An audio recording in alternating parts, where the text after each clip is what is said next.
ગઈકાલ તારીખ 8 જુલાઈ 2026ના રોજ આશરે રાત્રે સાડા 9 વાગ્યાની આસપાસ રાજકોટ શહેર તાલુકા પોલીસ સ્ટેશન વિસ્તારમાં આવેલ મોકાજી સર્કલ પાસે એક હત્યાનો ખૂબ જ દુઃખદ અને ગંભીર બનાવ બનેલ હતો. આ ઘટનાની વિગત જોઈએ તો આ ગુનાના આરોપીઓ પોતાના બુલેટમાં પૂરપાટ ઝડપે અને ઘોંઘાટ થાય તેવી રીતે જતા હતા. જે બાબતે તેમને મરણ જનાર કૃષ્ણસિંહ જાડેજા તથા એક સાહેબ રહેન્દ્રસિંહ જાડેજા સાથે એક સામાન્ય જેવી બોલાચાલી થઈ હતી.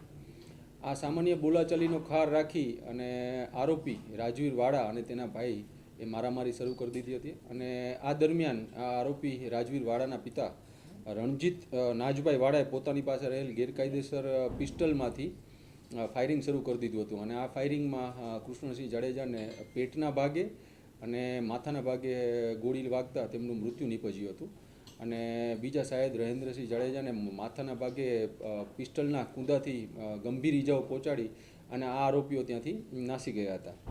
આ બનાવ અંગે રાજકોટ તાલુકા પોલીસ સ્ટેશનમાં ભારતીય ન્યાય સંહિતાની કલમ 103(1), 118(2), 3(5), 352 આર્મ્સ એક્ટ અને જીપી એક્ટ હેઠળ ગુનો દાખલ કરવામાં આવેલો હતો. બનાવની ગંભીરતાને જોતા રાજકોટ શહેર police commissioner Shri Brijeshkumar Jha sir, અધિક પોલીસ કમિશનર શ્રી ચૈતન્ય માંડલિક સર તથા ડીસીપી ક્રાઇમ શ્રી જગદીશ બાંગરવા સરે આ આરોપીઓને તાત્કાલિક પકડવાની સૂચના કરેલ હોય. જેના અનુસંધાને રાજકોટ શહેર crime branch PI A S Chavda, PI Jadav તથા પીઆઈ ડામોરની ટીમો આ આરોપીઓને પકડવા માટે સતત પ્રયત્નશીલ હતી. આ દરમિયાન ટેકનિકલ સર્વેલન્સ, હ્યુમન ઇન્ટેલિજન્સ તથા સીસીટીવી ફૂટેજોની મદદથી રાજકોટ શહેર ક્રાઇમ બ્રાન્ચની ટીમોને આ આરોપીઓને પકડવામાં સફળતા મળેલ છે. આ આરોપીઓના નામ છે રણજીતભાઈ નાજભાઈ વાડા કે જે મુખ્ય આરોપી છે, અને એમનો પુત્ર રાજવીર રણજીતભાઈ વાડા તથા એક કાયદાના સંઘર્ષમાં આવેલ બાળ કિશોર પણ આમાં સામેલ છે. આ તમામ આરોપીઓને રાજકોટ ભાવનગર હાઈવે પર સરદાર નજીકથી પકડી પાડવામાં આવેલ હતા.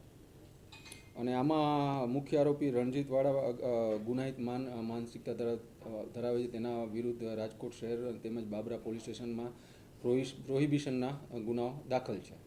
કેટલા રાઉન્ડ ફાયરિંગ કરવામાં આવ્યા હતા અને હત્યાનું બીજું કોઈ કારણ છે કે?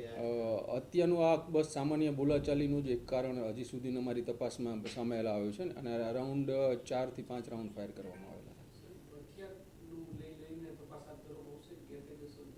આ ગેરકાયદેસર જ હથિયાર હતું અને એને લઈને પણ તપાસ હાથ ધરવામાં આવશે. સર, જે મૃતક છે તેને સંતાન?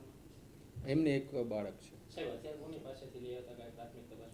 એ હાલ આ તપાસ માનનીય police commissioner Shri Brijeshkumar Jha sir દ્વારા ક્રાઇમ બ્રાન્ચને સોંપવામાં આવેલ છે. અને ક્રાઇમ બ્રાન્ચના પીઆઈ એમએન ડામોર આ તપાસ ચલાવી રહેલ છે. તેમાં આ તમામ હથિયાર ક્યાંથી આવ્યું હતું એ તમામ બાબતની તપાસ તજવીજ કરવામાં આવશે.